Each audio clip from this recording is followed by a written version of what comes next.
रामपुर उपचुनाव खत्म होने के बाद हर किसी की नज़र में यहाँ पर आज़म खान को लेकर एक कहीं ना कहीं बड़ा जो फैसला है वो यही है कि दोबारा चुनाव होना चाहिए। आज़म के बेटे अब्दुल्ला ने भी यहाँ पर खुलकर अपने जो गुस्सा था उसको सबके सामने रखा था। आज़म के बेटे अब्दुल्ला ने भी ये बातें रखी थी कि रामपुर में जो कुछ भी हुआ वहाँ पर प्रशासन की हार थी, वहाँ पर जो कुछ भी हो रहा है प्रशासन की ही गलती है। ये सारी बातें अब्दुल्ला ने यहाँ पर साफ कही थी। अब्दुल्ला खान भी यहाँ पर आज़म खान की ही तरह अपने पिता की ही कहीं ना कहीं भाषा बोलते नजर आए थे। सीएम योगी पर तंज कसते नजर आए थे। सीएम योगी से ये बातें करते नजर आए थे कि जल्द से जल्द प्रशासन कोई बड़ी कार्रवाई करे रामपुर में उपचुनाव को लेकर, दोबारा चुनाव कराए, क्योंकि सबको पता है कि आकाश सक्सेना जीत ही नहीं सकते। लेकिन आकाश सक्सेना ने जो 2-3 बजे तक वोटों की गिनती थी वो कहीं ना कहीं आसिम रजा के समर्थन को जता रही थी, लेकिन अचानक से आकाश सक्सेना की जीत हो गई। जो बैलेट बॉक्स, जो तमाम ईवीएम को लेकर चर्चाएं थी, उस पर सभी ने यहाँ पर निशाना साधा, चाहे शिवपाल हो, चाहे अखिलेश हो, या फिर यहाँ पर बात करें आदित्य की, या फिर बात करें अब्दुल्ला की, या आजम खान की ही बात कर ले।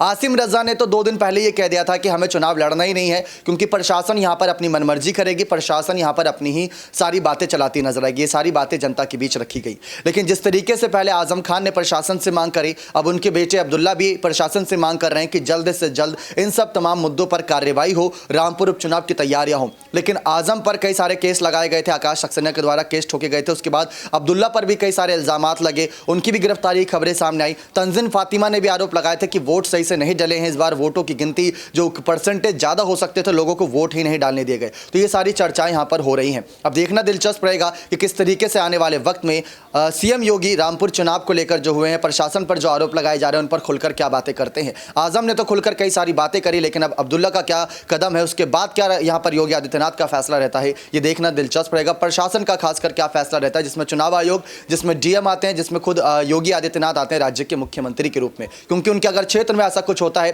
तो वहां पर सवालात बहुत उठते हैं। बने रहे चैनल के साथ, ऐसी और तमाम जानकारियों के लिए बहुत बहुत धन्यवाद।